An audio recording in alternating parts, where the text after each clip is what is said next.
Market. Welcome everybody to this edition of ADVA Talks.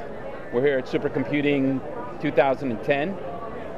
And our next speaker is David Southwell, CTO of Obsidian Strategics. And he's going to talk about InfiniBand Transport. David, thank you for coming. Thank you, Brian. All right, this is about a 15-minute talk. I'm going to describe how Obsidian's wide area InfinIBand technology interoperates with ADVA WDM gear, among others, to solve a number of problems for long-distance file transport and low latency messaging, which is increasingly critical in the high-performance computing space. So why do you need an InfinIBand range extender?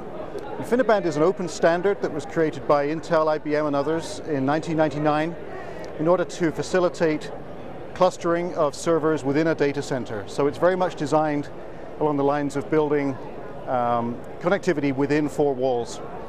Obsidian solves the range limitations which are inherent in the InfinIBand architecture, which allows InfinIBand to be carried in encapsulated form across WDM, 10 gigabit Ethernet, or SONET 10 gigabit wide area networks. This is advantageous for reasons that you'll be seeing regarding bandwidth throughput over ultra long haul, and also very low latency and very low latency jitter characteristics across short haul connections. So InfinIBand is a lossless flow control protocol, which means that information is never sent in a speculative way. Information is only sent when it's known that it can be received. This provides very desirable traffic properties. However, it does impose an automatic limit according to a 4-stage transfer cycle from one end of the network to the other. Obsidian solves this range limitation problem by injecting itself in between two InfinIBand endpoints and provides additional buffer credits as well as routing and encryption features which allow one to transport InfinIBand over arbitrary global distance with security and with subnet isolation from one end to the other. The Longbow family comprises 3 products today: a C series optimized for campus or metro area networks over dark fiber or WDM wavelengths, the X series, which is optimized really for military applications over 10 gigabit ATM or SONET paths, and the E series, which is built for global connectivity with encryption and with routing. All 3 of these can be used in a dark fiber mode, in which case the Longbows default to encapsulation over OC192 SONET, which has the lowest overhead. The Longbows present to the InfinIBand fabric as 2-port switches or 2-port routers.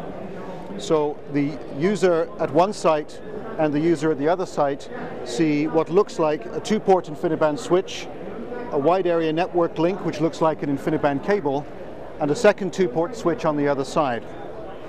The port-to-port latencies of these devices is very low at sub 1 microsecond levels, including encryption and routing functions.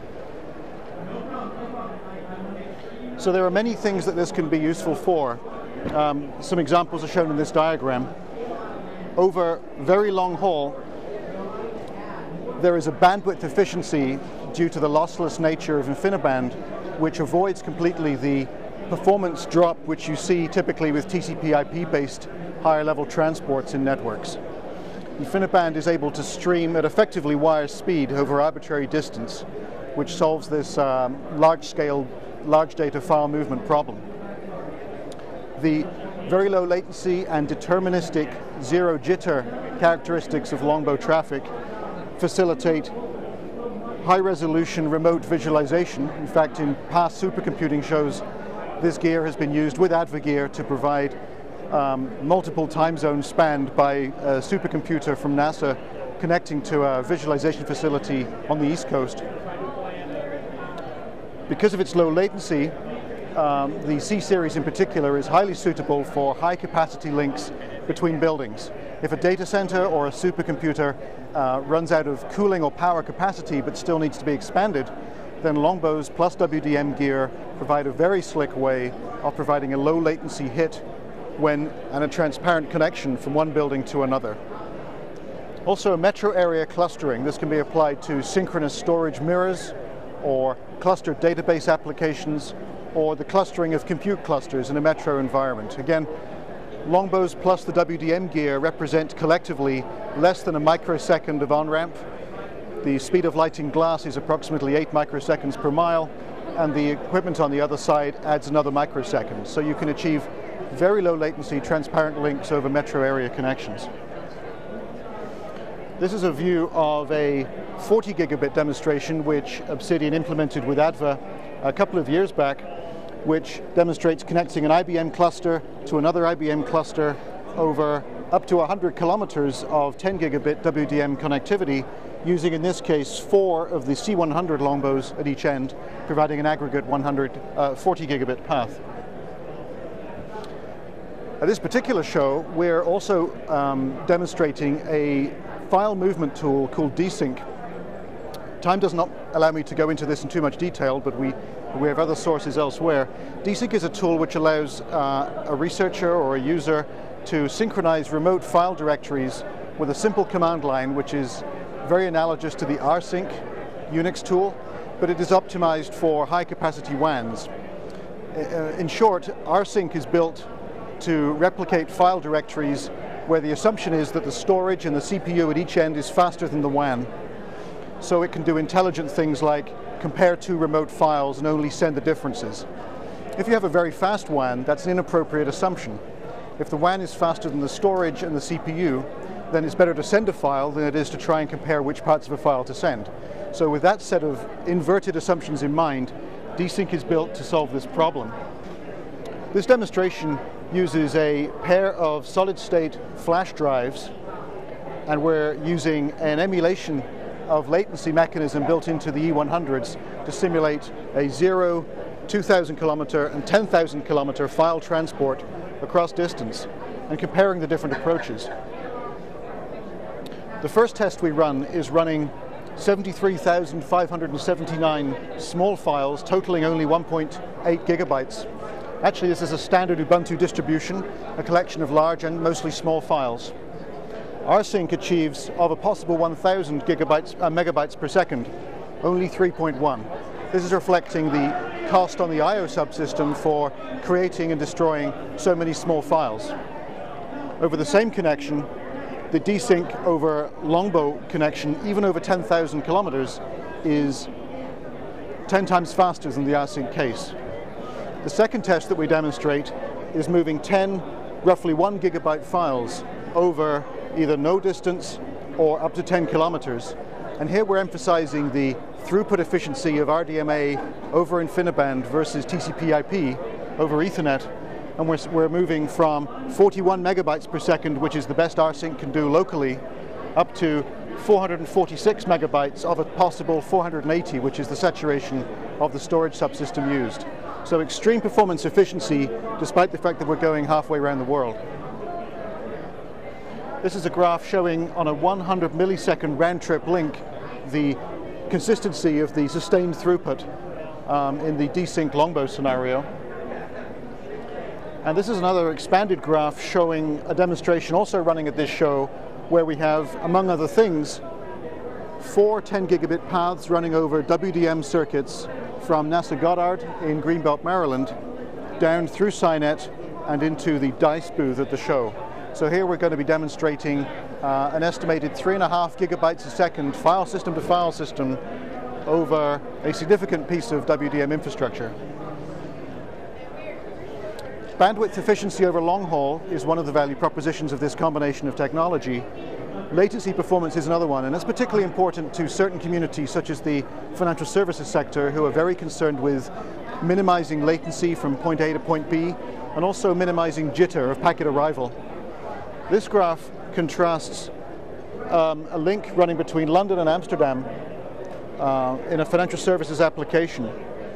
The InfiniBand packets all arrive at exactly 5.9 milliseconds, which is basically the speed of propagation time across the WAN, with a very, very narrow spread of within 4 microseconds. In contrast, a Cisco system, A, arrives about half a millisecond later, and secondly, spreads its arrival packets over a significant interval, another 3 milliseconds. This reflects the buffering and imprecision of the Ethernet switches in contrast to the InfiniBand switches. This is also over a WDM channel. So just to wrap up, the benefits of being able to scale out networking. InfinIBand is all about scaling out. Just as you like to scale out compute and storage, InfinIBand lets you scale out bandwidth. WDM lets you tile the InfinIBand channels. So we have a latency, a jitter, a throughput, a CPU loading, and a security benefit because the Longbows support encryption on the wire. And they're very complementary technologies. I'd like to thank Brian from ADVA for allowing me to talk, and thank you for listening. David, thank you very much. I appreciate that. David, what about a campus that's got a data center, an HPC data center, out of space, out of power, right, out of air conditioning? Sure. What could InfiniBand over distance do for that? Okay, so 70% of data centers in the US are in fact power and cooling constrained. Computers are becoming denser and hotter. They're not becoming any less powerful in terms of the thermal requirements. So this offers a data center or a supercomputer expansion opportunity. What you're looking for in an expansion mechanism is latency and transparency. A single fiber can carry multiple WDM channels. Each one of those channels connected through a C-series Longbow in this case provides a very low latency transparent path.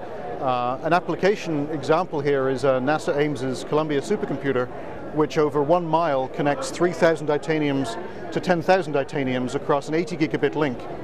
That 1 mile link represents a 10 microsecond memory to memory latency, which is head and shoulders above anything you can achieve with non-InfiniBand transport. So you've sort of got a distributed HPC center over the campus. It's physically distributed, but logically it's singular. So the NASA folks run that as one machine. They don't even take concern about which house or which building a processor is living in. It's run as one transparent, large-scale supercomputer. Sounds like a great opportunity for the many campuses around the country that are running out of space and power and air conditioning. So that applies specifically to established data centers, synchronous mirroring between nearby data centers. In an academic environment, maybe a campus cluster in chemistry could be aggregated with a cluster in physics, with math.